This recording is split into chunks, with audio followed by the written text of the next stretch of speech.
I'm Mike Young. I live in Australia. I've been involved in cricket for the last dozen years or so. I was with the Australian team for about 8 or 9 years, and now I'm with South Africa. As far as the IPL goes, this is my 4th year. I spent the first 3 years with the Deccan Chargers and was involved with Adam Gilchrist, and we won it. And now, of course, Adam's here with Punjab and the Kings 11, and fortunately, I'm back with him.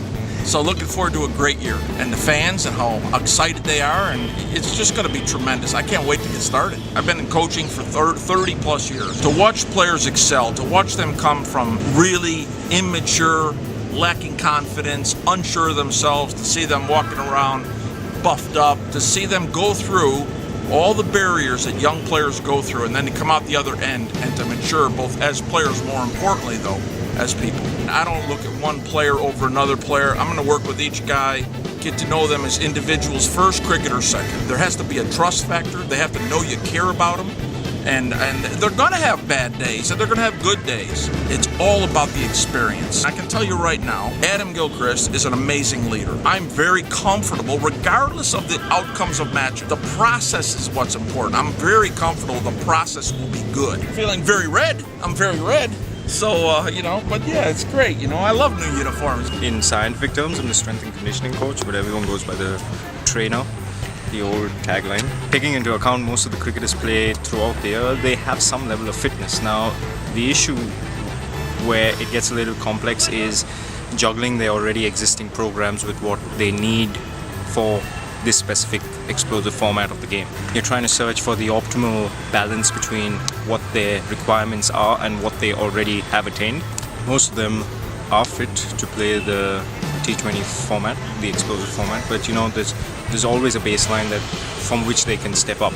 It's kind of a symbiotic relationship between each player and me as to whether we need to improve on an already existing program that they're on, or just tinker it because they're comfortable with it, or kind of change it around because they've just been using it for so long that they've reached a point where the program's actually causing them more harm than good. It's more of a candid conversation between the player and me as to what he wants, and I think that's the best part of my job. I'm open to everything in terms of training when it comes to being physically fit. It really doesn't matter if you have a chiseled physique or not. I mean, there are certain areas in life that a chiseled physique works, but there are certain areas where you just need strength and power to get the work done. Because of the duration of the game, there's a lot of explosiveness that's involved, and you can only work on explosiveness in the game if you have a basic strength foundation. And that's what you try and find a balance between, is the strength that the player already has and whether you can work on that strength to make him more explosive. How do you hit the ball when you have a reaction time of 0.3 seconds or so? 120 meters. You got to be explosive. It's a lot about reaction time, and that's where chalking out a strength and conditioning program actually gets a little tricky, because you got to find a balance between getting explosiveness as well as not injuring the player. Another favorite that I like to incorporate in my programs is try and get agility of the players and bump it up several notches, because that's going to benefit them off the field. Just wanted a reminder, last game we played 51 dot balls.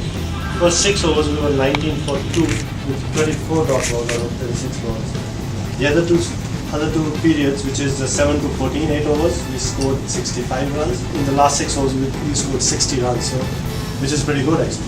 It's the first 6, I think, too many dot balls.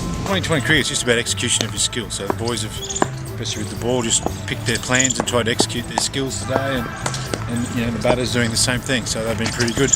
And net session for the day, it's gone pretty well. Boys have bowled pretty well. Batters are getting some good hits against some good spinners, and the seamers have bowled pretty well. So all in all, pretty good warm up before our first game tomorrow. Bowling coach obviously is pretty keen for the bowlers to do well. I'm looking forward to watching the quicks bowl.